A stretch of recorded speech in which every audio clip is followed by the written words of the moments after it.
What's up, guys? Welcome back to our newest episode of PPC, Paid Ads, Pixels, and Cuban Sandwiches. So over the last few episodes, we have hit some of the kingpins of Cuban sandwich restaurants around Saint Petersburg. The ultimate meccas, as someone would say. And today, that is not the case, because today is Wawa Day! Wawa Day, baby. We've heard a lot about these sandwiches. Taking down all the Cuban sandwiches in St. Pete.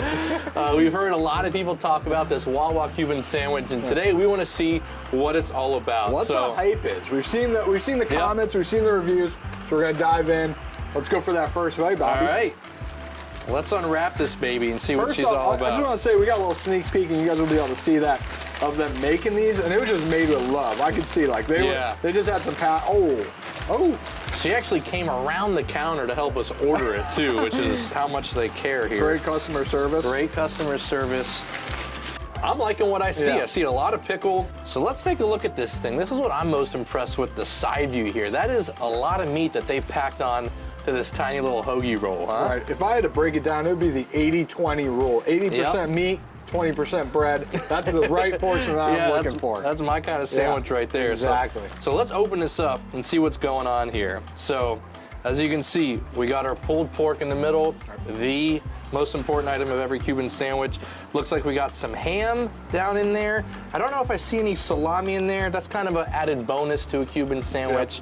But we do have a lot of pickles. We got cheese down there. Where's the cheese Swiss cheese. Yep, there's our cheese down at the bottom there. All right, we've seen what's inside it. Let's go ahead and take that first bite now. Cheers. Cheers.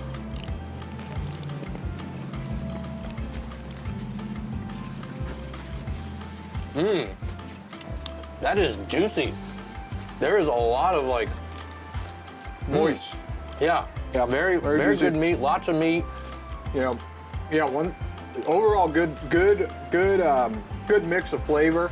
Nothing stands out yet. Yeah, I'm getting a little pulled pork in there. I'm getting ham. I'm getting the cheese, the pickle. Right.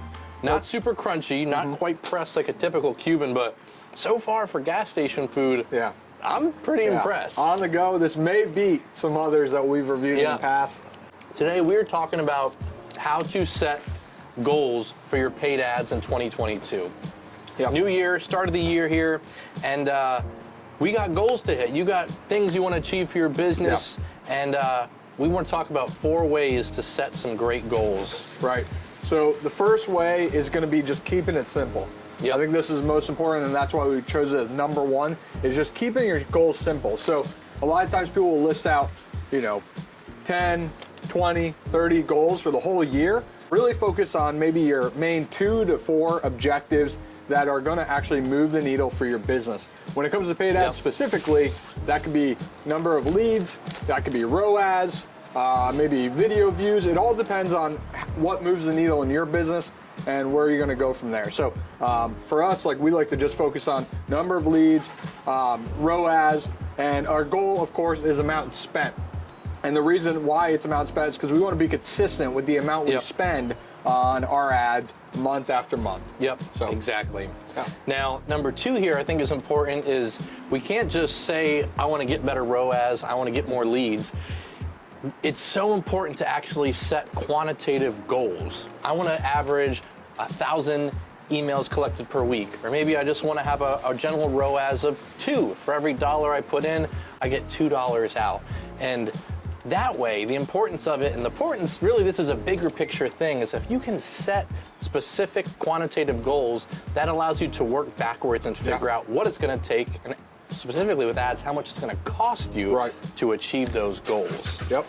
You want to give a quick breakdown on kind of how we can work backwards from a lead goal, a number of leads?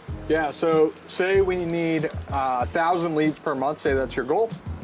Then we can break that down and say, okay, well, how much is that going to cost us? So let's say we want to get 1,000 leads per month, and our goal is to get a $10 cost per lead. Which is definitely doable. On totally Facebook, doable. Google, So that's going to run you right around $10,000 per month. And to even come up with that budget, people say, well, I don't even have a marketing or paid ads budget.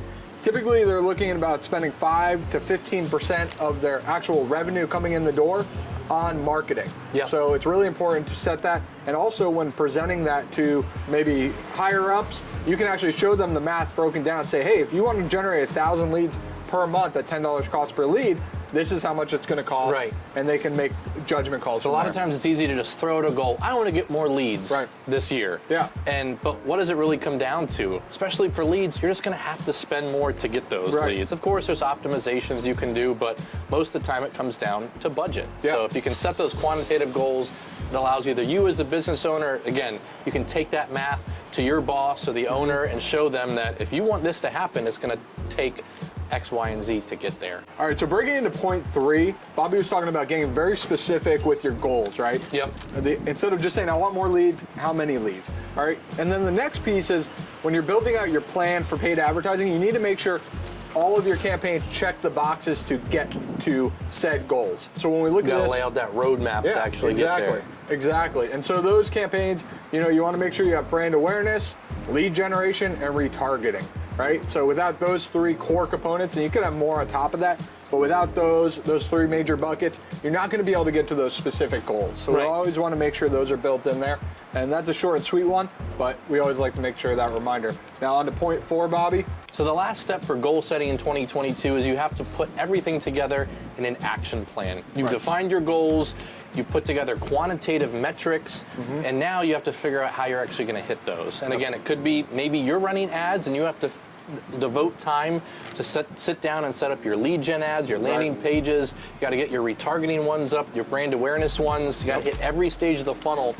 Or maybe it's delegating to your team now, but you have to actually take the time to do it. Because setting the goal is one thing, but physically taking the time to sit down, clear your plate, and work towards them is so important. And kind of harping on getting specific with your goals, let's get specific with those action plans and say, if you're building out a funnel, you probably need a copywriter, unless you're going to do that yourself, but that should become a task. Creating those graphics or videos, making sure your cart and your tracking is all set up. All those are separate tasks, and that's going to make sure you're being accountable, everything's set up properly. And then making sure that someone's devoted to being in that ad account at least an hour a day. What would you say? 30 minutes a day at the minimum? Yeah, at least. To make sure we're switching out some copy, seeing what's working, and being aggressive this year. This year is all about taking action, trying things new, and being aggressive and hitting those goals. Yep. So that's 4 ways to help your goals in 2022 when it comes to paid ads. So, should we rate this sucker? Let's do it. Let's do one more bite. One more bite.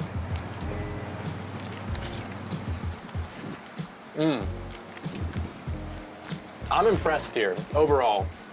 This is some of the best tasting pulled pork I think I've had in any sandwich this whole time. Really, the only thing I'm going to knock it for is the crunch factor. Right. Yeah. Yeah. All right, I'm going to make you go first. All right, so the roll is good, right? So I have to give that some points. Even though it's not Cuban bread, it's still really very good. For me, once again, there's a lot of good meat to bun ratio, good flavor. I'm going to have to give this one 8.2. I feel pretty strong. Feel pretty strong with this one. Have you ever even given one in the 8s before? I believe, once. Okay. But yeah, I'm going to be 8.2 on this one. Okay. Carl's getting hyped for Wawa over here. Yeah. And the reason being, I think I'm so hyped for it is because people anywhere almost in the U.S. can get this sandwich. Yeah, that is true. That's great. This is a nationwide Cuban. Yeah. All right, Karl went 8.2. I love it. I'm really impressed, but just based off some of the other more traditional ones, I got to try and stay relative to those scores. I'm gonna go 8.1 here. It made it into the 8s. Nice. But it was just missing a couple of those classic Cuban elements for me. But overall, pretty darn impressed. Yeah. So maybe next time, they make paninis. So I'll be interested next time when we ask them if they can press it. It's like, am I going to rush back to Wawa for their Cuban? Right. No. But if I'm filling up my car here and I'm hungry, probably going to go inside to get a sandwich. Yeah. So and you get the classic size? Yeah. So that is it. Thank you guys for joining us and learning how to set some paid ads goals in 2022. Yep. If you need any help on your goals, your ads, your strategy for this upcoming year, it's a big year for paid ads. Right. Huge. So let us know if we can help in any way, guys. Click the link below. We'll see you on the next episode. Have a good one. Alrighty. See you guys.